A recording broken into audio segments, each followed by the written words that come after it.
Matius pasal 26 ayat 17 sampai 25. Mari kita berdoa sebelum kita membaca firman Allah. Mari kita berdoa. Ya Allah, ya Tuhan kami, Allah dan Yesus Kristus, Allah dan Roh Kudus, kami mengucap syukur di saat pagi Tuhan, sebab kami punya waktu untuk membaca firman untuk kesekian kali dalam kami Bapa. Bersyukur sebab lewat firman-firman ya Tuhan, kami selalu diarahkan dituntun, bahkan juga kami selalu berpedoman melalui firman-firman. Bila kami mengucap kata-kata, bila kami melakukan tindakan-tindakan dan sebagainya, sebab tanpa firman ya Bapa kami tidak punya arah tujuan yang Tuhan. Sebabnya pada saat pagi hari yang Bapa memasuki minggu sengsara kelima ya Tuhan, kami akan membaca firman di ibadah pagi hari ini Bapa. Sebelum kami membaca firman, kami menghapus semua kelemahan, keterbatasan dan kekurangan kami, baik hamba-Mu bahkan juga kami semua ya Tuhan. Terus kami bermohon kepada-Mu ya Bapa, berikanlah kuasa Roh-Mu bagi kami semua. Berikanlah hikmat sebagaimana bagi kami semua ya Bapa, sehingga dalam membaca firman dan mendengarkan firman Allah, kami mengerti dan kami mau lakukan itu dalam kehidupan kami hari hari. Kami juga berjanji dalam hati kami masing-masing kami mau menjadi saksi-Mu dimanapun kami berada. Terima kasih Bapa, berfirman kami siap membaca dan mendengarkan firman Allah. Dalam nama Tuhan Yesus Kristus, firman yang hidup kami berdoa. Amin.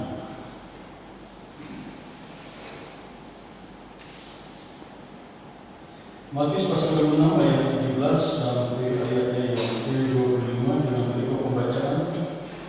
Yesus makan Paskah dengan murid-muridnya. Pada hari pertama di hari raya roti tidak beragi, datanglah murid Yesus kepadanya dan berkata, "Di mana engkau kehendaki kami mempersiapkan perjamuan Paskah bagimu?" Jawab Yesus, "Pergilah ke kota kepada si anu dan katakan kepadanya, pesan guru, waktuku hampir tiba. Di dalam rumahmu aku mau merayakan Paskah bersama-sama dengan murid-muridku." Lalu murid-muridnya melakukan seperti yang ditugaskan Yesus kepada mereka dan mempersiapkan Paskah. Setelah hari malam, Yesus duduk makan bersama-sama dengan ke-12 murid itu.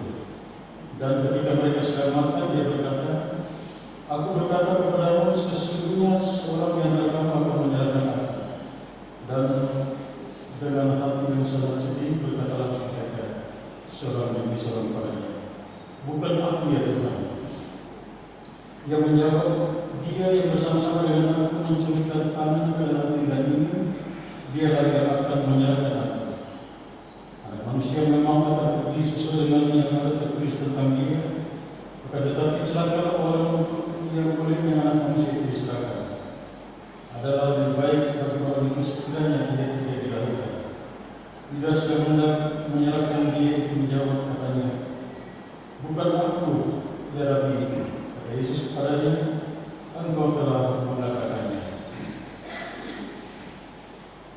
Cuma demikianlah jauh pasal pembacaan firman Tuhan di pagi hari ini. Berbahagialah kita semua yang membaca firman Allah dan kemudian melaksanakan firman itu dalam kehidupan kita hari lepas hari. Amin. Ini akan kami sampaikan bertemakan taat menjadi murid Tuhan. Sekali lagi, taat menjadi murid Tuhan. Nah, Bapak Ibu saudari yang kami kasih dalam Yesus Kristus, kalau kita mengerti tema tentang taat menjadi murid Tuhan, kita bertanya pada diri kita masing-masing, apakah sampai detik ini kita taat kepada perintah-perintah Tuhan ataukah kepada Tuhan itu sendiri, Tuhan Yesus Kristus? Coba kita renungkan memasuki minggu sengsara yang kelima ini. Nah, saudara kami kasih dari Yesus Kristus, kalau kita mendefinisikan taat menurut kepribadian kita, pasti relatif, artinya bahwa pendapat seseorang berbeda dengan yang lain. Oleh karena itu, saudara kami kasih dari Yesus Kristus, sepakat saja kita tahu bahwa kita menyepakati bahwa kata taat itu artinya patuh dan juga menjalankan perintah-perintah Tuhan, taat pada Tuhan, taat menjadi murid Tuhan, apalagi menjadi murid Tuhan. Nah, saya bertanya kepada jemaat, apakah dari dulu sejak pemuda sampai sekarang jemaat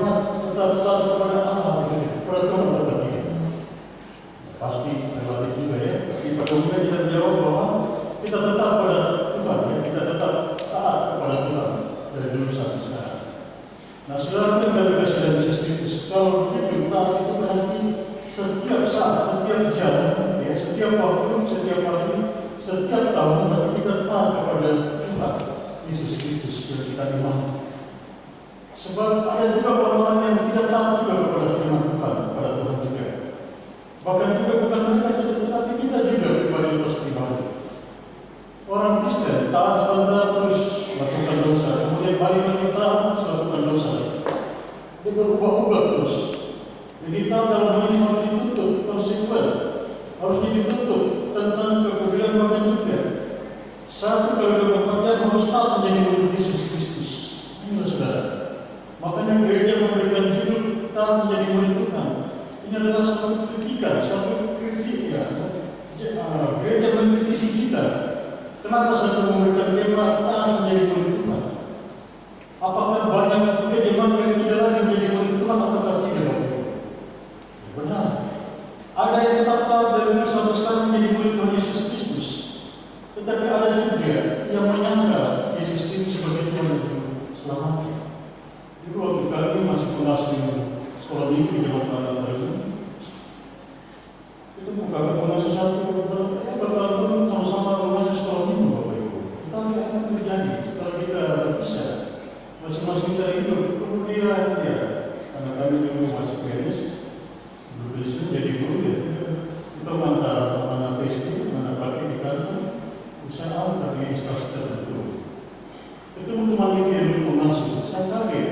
Saya tanya, sobat masih pengasuh atau tidak?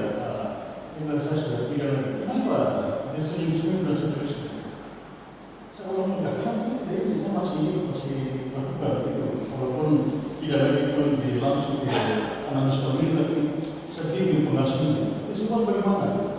Aduh, berarti saya sudah tidak lagi melaksanakan itu. Kenapa?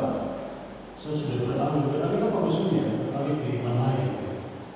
Nah, Bapak yang kami kasih Yesus Kristus tidak menyambut seorang murid Yesus Kristus, seorang yang percaya pada Yesus Kristus. Dari itu diajarkan oleh orang tua terus berdiri sekolah minggu dan sebagainya sampai dewasa. Tidak menyanyi sampai ia mati tetap percaya pada Yesus Kristus. Buktinya teman saya itu begitu. Mungkin juga teman saudara, bahkan juga umat Kristen yang lain juga begitu. Nah, inilah Bapak Ibu yang kami kasih dalam Yesus Kristus. Tentang taat menjadi murid Tuhan menjadi tantangan bagi kita semua. Bukan hanya firman-firman Allah, tetapi seluruh kehidupan kita pribadi.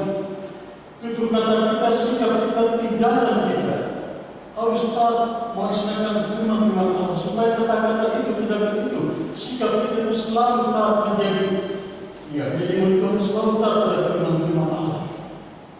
Nah, jemaat yang kami kasih dalam Yesus, dalam pembacaan kita tadi dalam Matius pasal 26 ayat 17 sampai 25. Ini menjadi satu tantangan bagi kita. Sebenarnya pembacaan ini kita sudah tahu apa maksud dari pembacaan ini. Dan pembacaan ini sebenarnya mengkritisi kita, memprotes kita. Kenapa sampai gereja mengangkat pembacaan ini dalam minggu sengsara yang kelima ini? Ayat yang ke-17 katakan, pada hari pertama dari hari raya Roti Tidak Berhenti datanglah murid Yesus kepadanya dan berkata, di mana kau kehendaki kami mempersiapkan perjamuan Paskah bagimu? Saudara kami kasih dalam Yesus Kristus, kalau kita menelaah ayat 17 ini, bahwa murid-murid Yesus, murid-murid Yesus yang bertanya pada Yesus itu menandakan bahwa mereka tidak taat kepada Tuhan Yesus Kristus. Sampai-sampai mereka berinisiatif. Sekali lagi mereka berinisiatif bertanya, Tuhan di manakah yang menginginkan supaya kita melakukan perjamuan kudus itu, Paskah itu? Sebab hari raya Roti Berhenti itu dirayakan 7 hari. Hari raya Roti Berhenti itu dirayakan dalam rangka mereka mengingat bahwa Paskah, artinya bahwa setelah merayakan waktu itu, lewat di rumah-rumah orang Ibrani, orang-orang yang percaya pada Tuhan, lewat tanggal darah, orang-orang Israel diselamatkan, orang-orang Israel diselamatkan. Nah, sehingga pada saat ini, pada ini dikatakan hari raya Roti Berhenti, bahwa orang-orang pada saat itu diperintahkan oleh Tuhan supaya mereka tidak boleh makan yang ragil sendiri. Bahwa apa yang dilakukan oleh nanti Bapak Ibu baca di dalam Keluaran 16, Keluaran 12 ya. Nanti saudara akan baca bagaimana ketetapan hari raya Roti Berhenti. Jadi mereka mengingat kembali bagaimana kebesaran Allah untuk melepaskan bangsa Israel dari tanah Mesir. Tetapi mereka juga mengingat pasca setelah melewati maut itu, Tuhan telah menyelamatkan mereka. Nah, jadi pada saat 7 hari mereka tetap berlagi, saudara, menjelang pasca itu, Tuhan mengajak mereka untuk makan bersama, sehingga mereka juga selain melayakan pasca, tetapi juga mengkuduskan diri, supaya jangan mereka berbuat dosa dalam hidup mereka lepas hari. Terus sebabnya di dalam ayat 17 mereka berinisiatif. Ya, mereka berinisiatif berniat baik, gimana kita membesarkan perjamuan Paskah bagimu. Kemudian ayat yang ke-18 sampai 19, ya. Di situ Yesus menjawab, pergilah ke kota kepada Syahar dan katakanlah kepadanya, pesan guru, waktu Tuhan tiba dan seterusnya. Saudara yang kami kasih dari Yesus Kristus, ayat 18-19 ini adalah perintah Yesus kepada murid-murid tadi. Setelah tahu murid-murid ini letakkan Yesus namanya siapa kita? Ya, ada yang tahu? Kalau kita baca dalam kitab-kitab Injil lain, itu adalah Petrus dan Yakobus. Allah memerintahkan murid-murid dalam Petrus dan Yakobus supaya mereka pergi ke kota Anu dan katakan kepadanya pesan bahwa waktu Tuhan tiba, bahwa Yesus mau makan Paskah di dalam rumahmu itu sendiri. Akhirnya ayat 19 murid-muridnya lalu pergi. Bapak Ibu yang kami kasih dari Yesus, ayat 18-19. Di sini kalau Bapak Ibu membaca secara mendalam, ya, di sini saudara bisa mengerti bahwa perintah Yesus kepada murid-muridnya, mereka pergi ke kota Anu, tidak disebutkan kota yang apa. Itu perintah Yesus. Mereka juga pergi, Petrus dan Yakobus harus pergi, dan mereka terus melaksanakan apa yang diberitakan oleh Yesus kepada mereka dua. Dan mereka akan sampaikan kepada orang yang nanti ditemukan itu, rumah itu, yang sedang membawa kem itu, ya. Mereka akan bertemu dan katakan bahwa Yesus mau makan Paskah bersamamu.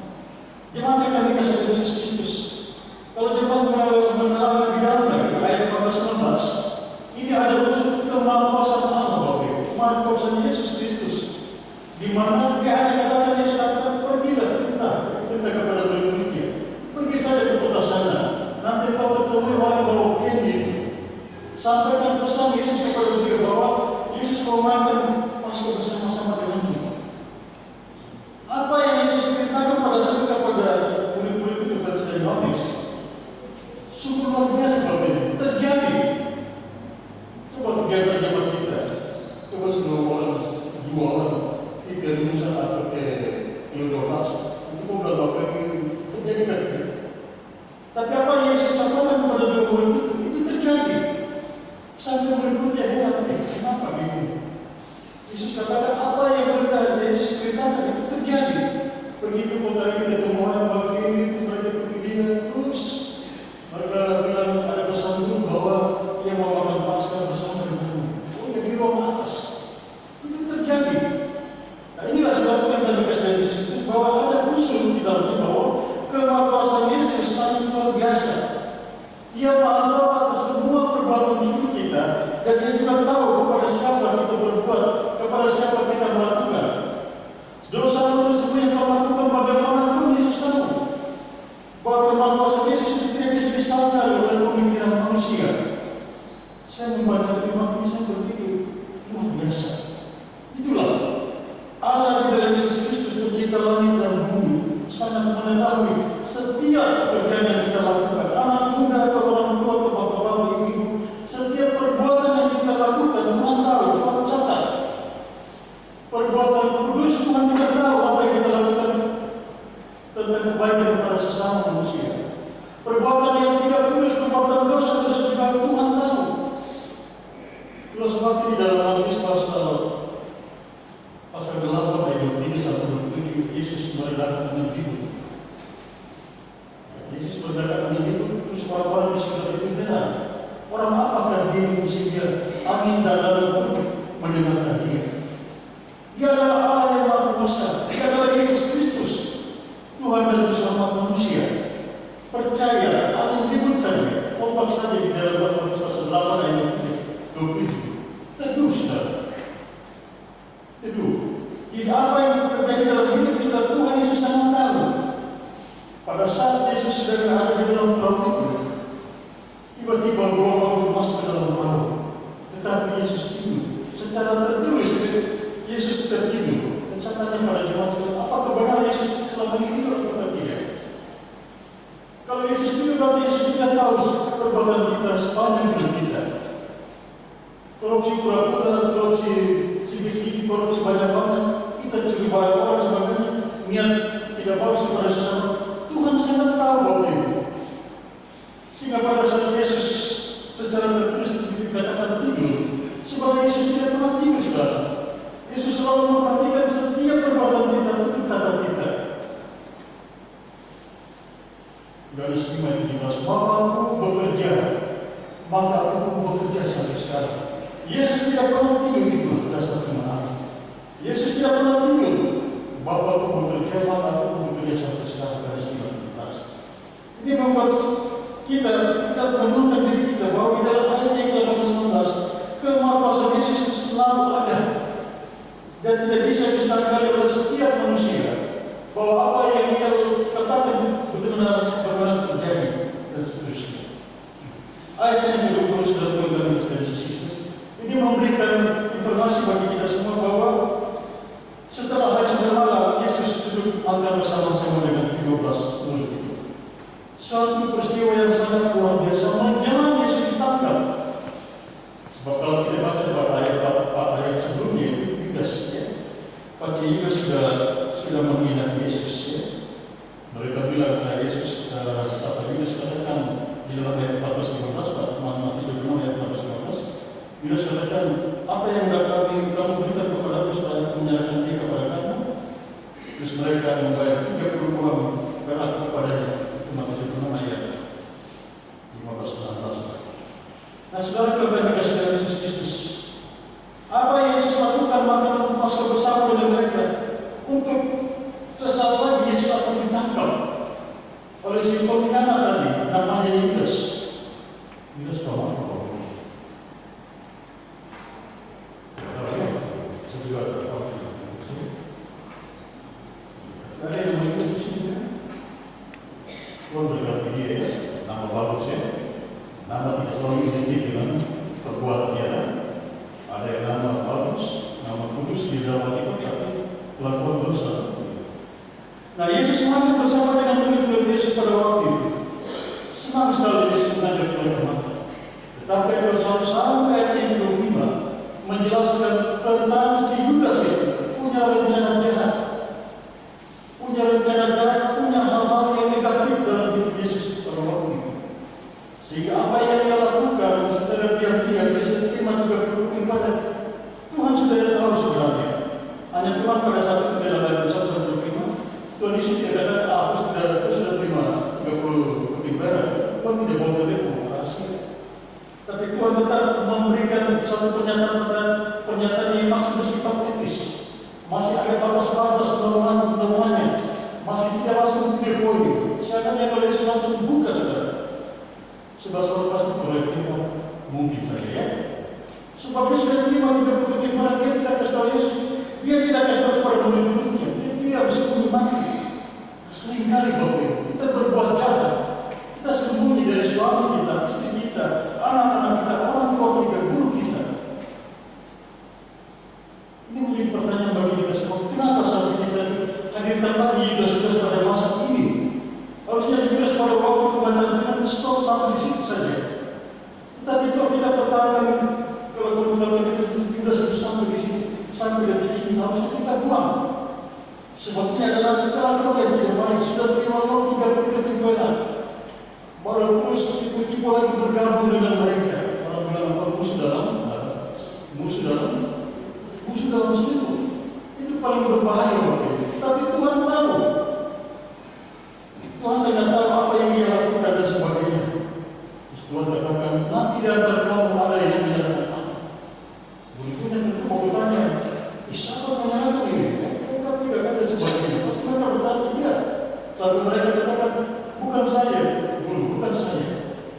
Dan akhirnya pada ayat terakhir itu, setelah Yesus katakan bahwa ada orang yang mau ini dan menunjukkan tangannya dan seterusnya, dialah yang menyalahkan aku. Yudas tersinggung.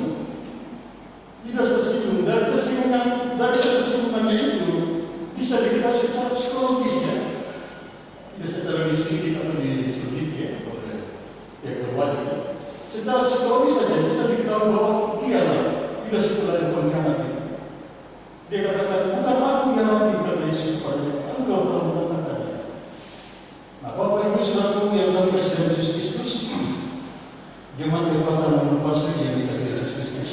Cerita ini mengkritisi kita semua, ya. Tema kita adalah tak menjadi murid Tuhan.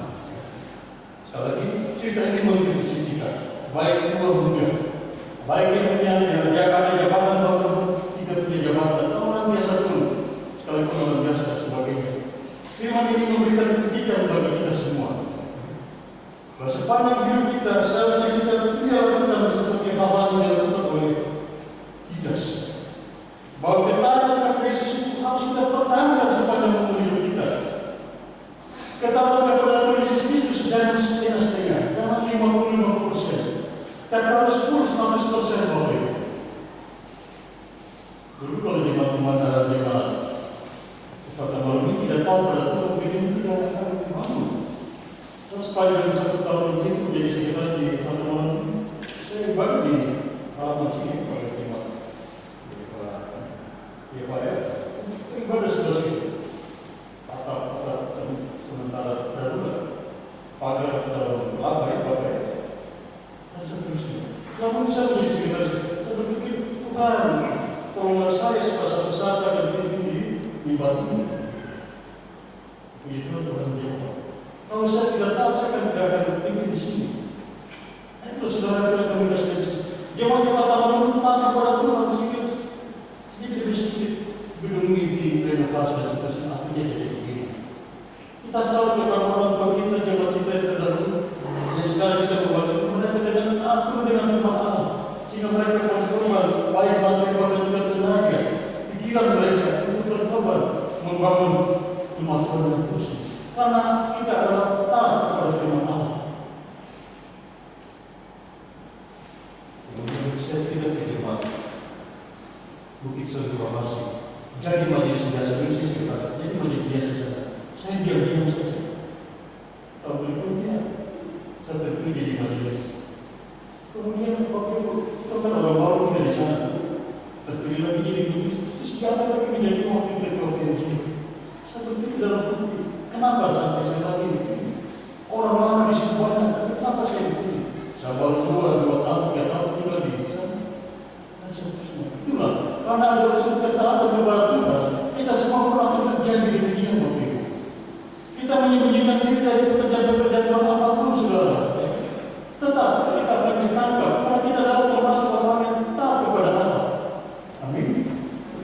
Apapun terjadi dalam hidup kita, kalau kita taat pada firman-firman Allah, tugas-tugas gereja yang Allah percayakan kepada gereja, gereja percaya kepada kita saudara, yakin dan percaya. Berkat-berkatmu ya, Tuhan akan limpahkan itu. Mungkin saat ini kau belum dapat anak dan cucu akan dapat dan seterusnya. Itu karena kita taat kepada Allah. Kalau kau tidak taat kepada Allah, sakit penyakitmu tidak akan sembuh Bapak Ibu. Tapi karena kau taat kepada Allah, pasti sakit penyakit akan sembuh. Seulangilah 21 ayat sampai 71 Bapak Ibu. Umur dan tinggal suatu tempat waktu rumah sakit cerita Robus 5 hari, di Solo 5 hari, 16 pagi pagi, di Solo 5 hari, di rumah sakit sini terus 5 hari, 16 pagi, 16 sore. Tiba-tiba 10 hari, 10 kali 3, 12 hari, 310 biji saya tidak sembuh-sembuh. Saya minta kemarin di rumah sakit Gatot Subroto, puji Tuhan, selesai. Hasilnya apa Bapak Ibu? Tidak ada sakit penyakit, baru sakit apa yang saya alami? Sebelum Pak Dokter, saya lupa, Pak Dokter bilang saya tidak punya sakit penyakit. Pak Dokter kata, ini saya punya hasil di darah. Saya mau itu saudara. Hasil di darah, langsung terdapat. Saudara yang kami kasih. Apapun dalam hidup kita, kalau kita tidak taat kepada Tuhan Yesus Kristus, segalanya akan sirna. Tapi kalau kita tetap pada firman Tuhan, pada Tuhan Yesus Kristus, percaya apapun yang Yesus lakukan kepadamu, bisa apapun terjadi dalam hidup Anda, saudara, akan terjadi pada waktunya. Terus sebabnya saudara yang kami kasih, saya paling tak suka kalau lihat majlis-majlis pemanas, jemaat juga pemanas, gitu. Kurang lebih cuma di sini ada sekitar 300 sampai 400 kakak kurang lebih harusnya ya 300 kali 4 adalah satu kakak 9 angka. Jumlah-jumlah ini sekitar 1000 lebih, hampir 2000 jiwa kurang lebih gitu ya. Dibagi 2 kali ibadah, 3 kali ibadah kan? 2 Kalau jiwa lebih begitu berarti tambah 9. Ya minimal antara 400 sampai dalam ibadah setiap itu. Bagaimana Bapak? Ukuran ketaatan kita juga dilihat dari kehadiran kita dalam ibadah. Saya selalu tanya pada teman-teman kalau di teman-teman di gereja Kelas Solo itu, sampai kesimpulan jemaat DKI segala sesuatu masih ada. Sekali lagi jemaat kelas ini semua masih ada. Jumlah jemaat sekian, jumlah jiwa sekian. Dibagi dua kali ibadah cuma sekian saja. Tidak sampai 300, tidak sampai 200, dan seterusnya. Sangat luar biasa. Saya bukan kritisi saja. Waktu saya masuk tugas di jemaat Pemandang kita, saya boleh dikatakan 4.000-an jiwa, ibadah 3 kali, kurang lebih 1.000 jemaat.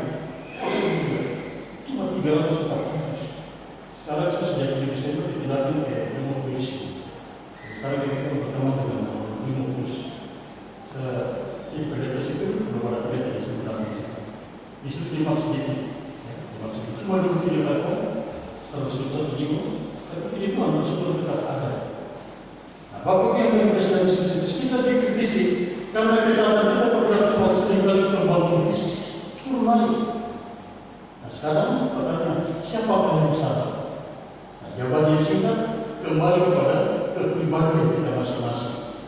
Anak-anak muda rajin beribadah, Bapak Ibu rajin beribadah, tugas gereja yang gereja percayakan kepadamu, laksanakan dengan baik. Tadi saya cerita dengan Bapak Tulis, saya waktu sudah pindah di kampung sawah, ibadah di Ibadah itu di 5:30 pagi. Saya keluar dari sana sudah dari 4:30. 1 tahun kurang lebih. 1 tahun di sini ya, 1 tahun saya laksanakan tugas di luar. Sampai jemaat tiba di situ lepas, baru saya pindah. Karena saya di jemaat tiba dia dalam lepas pada malam begitu. Nah itulah ketaatan kita itu selalu terukur oleh sifat dan tindakan kita. Sebab itu mari saudara, lewat memasuki minggu sengsara yang kelima, Yesus Kristus menebus dosa-dosa kita. Marilah kita istighfar diri kita, melihat diri kita masing-masing sejauh mana ketaatan kita. Yesus saat ini sedang mengalami masa-masa kesengsaraan. Bagaimana itu salib yang berat itu, pakai mahkota dulu, jalan tertatih-tatih, sehingga pada dasarnya hanya untuk menebus dosa-dosa manusia. Dan oleh sebab itu, reaksi kita untuk merespon penebusan Yesus Kristus, dosa-dosa kita ini, marilah kita tatus kepada firman-Tuhan. Tuhan Yesus tidak mau, tidak mengenali kita jatuh dalam dosa itu. Sekali lagi, Tuhan Yesus tidak mau kita jatuh dalam dosa. Dia mau supaya kita ini semua masuk ke dalam kerajaan surga. Tuhan Yesus memberkati saudara. Amin.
Dadah.